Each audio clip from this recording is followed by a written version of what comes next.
Gracias, presidente. Ni siquiera miro para allí porque se me ha quedado en un punto muerto, no lo veo. Pero buenos días, señorías. Buenos días también a todas y a personas que nos ven a través del streaming. Y buenos días, consejero, y además a todo el equipo que la acompaña. Me habrán escuchado decir en muchas ocasiones que los presupuestos públicos constituyen un manifiesto político, un manifiesto que recoge la declaración de intenciones de un gobierno y que además la cuantifica monetariamente. Y para el Grupo Parlamentario de Nueva Canarias, la declaración de intenciones recogida en este proyecto de ley es de un marcado carácter progresista, eminentemente social, un presupuesto expansivo, realista, prudente y con una clara vocación de fomento y del impulso del empleo. Un proyecto eminentemente social dirigido a reforzar los servicios públicos esenciales, políticas que incrementan su dotación económica en 304 millones de euros, 304 millones destinados a la sanidad, a la educación y a las políticas sociales. Dotación, además, que significa un 75% del total de los gastos no financieros para el ejercicio 2021. Es expansivo porque es un presupuesto que en un momento de recesión económica incrementa sus gastos en 407 millones de euros. Realista y prudente porque se gasta lo que debe, no lo que quiere, incluso no lo que puede, solo lo que debe. Y repito, se gasta lo que debe porque en el presupuesto de ingresos solo figuran los ingresos ciertos, los derechos reconocidos, no los ingresos futuribles. Es más, el consejero ya ha dicho en varias ocasiones que este es un presupuesto base porque a lo largo del ejercicio 21, a lo largo del año, pues se incrementará en unos 1.000 millones de euros una vez se materialicen pues los recursos extraordinarios del Estado, los recursos europeos del Plan de Reconstrucción y los fondos REF no conveniados. Un presupuesto responsable porque a pesar de la mayor flexibilidad presupuestaria producto de la suspensión de las reglas fiscales para el año 20 y para el año 21, el Gobierno es consciente de que después del año 21 pues viene el año 22, el año 23 y los sucesivos. Y lo que ha evitado es incrementar el endeudamiento, manteniendo además inalterables los impuestos y también ha disminuido los intereses de la deuda. Y por último, un presupuesto con una clara vocación de fomento e impulso del empleo, 1.180 millones de euros para inversión y 291 millones de euros para apoyo a los sectores productivos generadores de empleo. En definitiva, un presupuesto que en medio de un contexto de incertidumbre, fundamentalmente por el desconocimiento de cómo va a ser la evolución de la pandemia en Canarias, en el resto del mundo y particularmente en aquellos países que son nuestros principales emisores de turismo, con lo que eso significa para la economía canaria, pues en medio de toda esta situación, este presupuesto apuesta por reforzar la sanidad, por fortalecer la educación, por ganar en derechos sociales, en vivienda, pero también manifiesta una apuesta decidida por incrementar la inversión y por el apoyo a los sectores productivos generadores de empleo, comprometido, por último, con la sostenibilidad ambiental y con la lucha contra el cambio climático. Un presupuesto que demuestra que los gobiernos progresistas utilizan otros modos y maneras para afrontar las crisis, que las afrontan mediante políticas anticíclicas, mediante políticas expansivas y no mediante políticas austericidas como ocurrió en la anterior crisis. Gobiernos progresistas que se preocupan de los más desfavorecidos, pero que también se ocupan de las políticas destinadas a los sectores productivos de la economía, porque son esos los sectores generadores de empleo.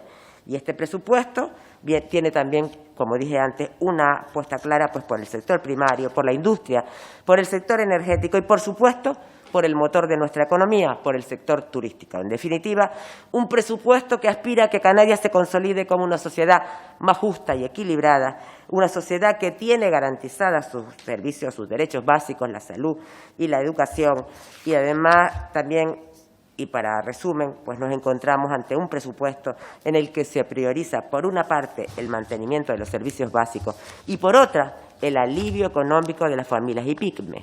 Pero también ante un presupuesto que se preocupa y mucho por la reactivación de la actividad económica desde la perspectiva de un crecimiento inclusivo, generador de empleo de calidad y que además sea un crecimiento compatible con la como dije antes, con la sostenibilidad ambiental y con la lucha contra el cambio climático, porque los números son claros. Un 6,6% de incremento para el sector primario, lo que se traduce en 7,4 millones de euros de lo presupuestado, o sea, más de lo presupuestado en el 2020. Un 9,2% de incremento para el sector secundario, para el sector industrial y el energético, lo que se traduce en 4,3 millones de euros más de lo presupuestado en el año 20. Un incremento del 33,3% para el apoyo al sector terciario, para el comercio, el turismo y las pymes, o lo que es lo mismo, 37,3 millones de euros que lo presupuestado en el 2020. Y llegados a este punto, pues toca hablar de la otra cara de la moneda, de cómo se financian los gastos. Y empiezo volviendo a decir lo que dije al principio de mi intervención. Este presupuesto es un presupuesto realista porque, fundamentalmente, porque se gasta lo que debe, no lo que quiere. Y yo estoy segura que le gustaría gastarse más y que además puede hacerlo, porque no ha tocado el recurso del endeudamiento que lo tiene en sus manos. Pero no nos olvidemos, señoría, que las deudas que adquiramos hay que pagarlas. Y ante la incertidumbre en la que vivimos con esta pandemia, por las consecuencias que estamos teniendo que padecer y que vamos a seguir padeciendo, pues el 20 y el 21 lo podemos superar pues con las ayudas, grandes ayudas externas que nos vienen, pero el 22, 23 y los sucesivos no sabemos lo que nos depara, y es mejor ser precavidos y no disparar todas las balas y poder tener algún, aunque sea insuficiente, margen de maniobra.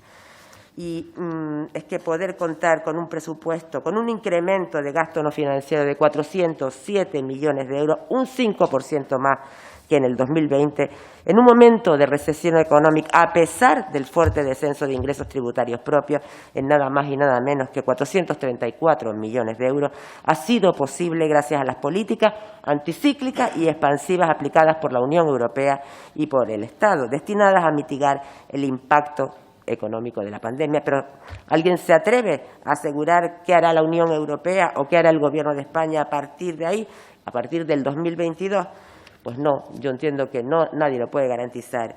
Y con lo que, señorías, desde el Grupo Parlamentario de Nueva Canarias entendemos que obrar con prudencia en estos momentos es sin duda todo un acierto. Por último, y en relación a las manifestaciones hechas por el Partido Popular en la rueda de prensa que dio ayer sobre que no se fían de los cálculos que hace la Consejería de Hacienda y dicen que es un presupuesto materialmente imposible porque no se puede aumentar los gastos sin subir los impuestos, y que lo único realmente a mí que se me ocurre decir es que ustedes se han instalado en el dime de que hablas que me opongo, porque 5 años les llevo escuchando decir en esta Cámara o reivindicando que se bajen los impuestos. Y desde mi grupo parlamentario de Nueva Canarias diciendo justo lo contrario, lo que ustedes dicen ahora, con lo que yo les digo, pues bienvenidos, señorías del Partido Popular, al bando progresista. Pero ¿sabe lo que ocurre? Que este Gobierno no baja los impuestos, este Gobierno simplemente los mantiene, a pesar del incremento de gastos que se refleja en el presupuesto. ¿Y por qué lo hace? Pues es muy fácil de entender, porque hay una serie de circunstancias anómalas que se dan este año, precisamente por mor del COVID-19, que se han suspendido las reglas fiscales, porque podemos utilizar el superávit y los remanentes, y porque hay una gran inyección de recursos por parte del Gobierno de España y por parte de la Unión Europea. Y además también dicen ustedes en esa rueda de prensa que rechazan este presupuesto porque casi el 60% depende de la buena voluntad del Gobierno central. Y a mí es que me parece que ustedes no han visto un presupuesto de la comunidad autónoma, es la primera vez que lo ven. Pues yo solo por recordarles a sus señorías del Partido Popular que los presupuestos de la comunidad autónoma de Canarias siempre han dependido entre un 68 y un 73% de los presupuestos estatales. Entonces, no sé cuál es el problema que dependa más de un 60%. Sí, siempre, insisto, siempre han dependido de los presupuestos, de la buena voluntad, como bien dicen ustedes, del Gobierno de España. Ya nos gustaría ser autosuficientes. Y con respecto a lo que la señora Espino venía diciendo del incremento de los sueldos de los altos cargos del Gobierno y del Parlamento, señora Espino, yo sí quiero decirle ese incremento del que el consejero habló y del que dice que no viene en los presupuestos viene referido al 21, no desde la creación del mundo. Y esos incrementos de los que usted habla o ha manifestado vienen referenciados años anteriores. Yo creo que mezclar churras con merinas en estos momentos no es la más adecuada. Además, esos incrementos fueron en momentos donde no había crisis ni producto de la pandemia, ni producto de la crisis financiera, ni siquiera había políticas pues cíclicas. Las políticas que existían eran cíclicas. Y respecto a que hay enmascarado o oculto, como usted ha definido en esa cantidad para los altos cargos, a usted se le ha olvidado, y yo se lo recordé ayer, que es que en el Parlamento no solo existimos los diputados, que existen 20 altos cargos más que dependen de los órganos externos y que dependen dependientes del Parlamento de Canarias, como es el Consejo Consultivo, la Audiencia de Cuentas, el diputado del Común o el comisionado de la Transparencia. Y respecto a la acusación que usted ha hecho al Gobierno de que solo le ha dado 3 días para estudiar el presupuesto, señora Espina, le recuerdo que el calendario de esta Cámara no lo aprueba el Gobierno de Canarias, lo aprueba la Junta de Portavoces, de la cual usted es partícipe, con lo cual cómplice de que esto sean 3 días. Y yo por eso no le entiendo la queja. Y por otro lado, tampoco supongo que no conoce y entiendo que debe ser porque usted es Nobel y no ha estado aquí, sino el año pasado. Señora siempre González, ha tenido tiene que ir terminando. 3 días, siempre. Salvo el año pasado porque como sabe bien, el año pasado concurrieron unas elecciones en el medio y por eso hubo una semana. Además, no hubo ninguna razón. De todas maneras, y para concluir, señor consejero, por parte del Grupo Parlamentario de Nueva Canarias al que represento, nuestro absoluto apoyo a estos presupuestos. Muchas gracias.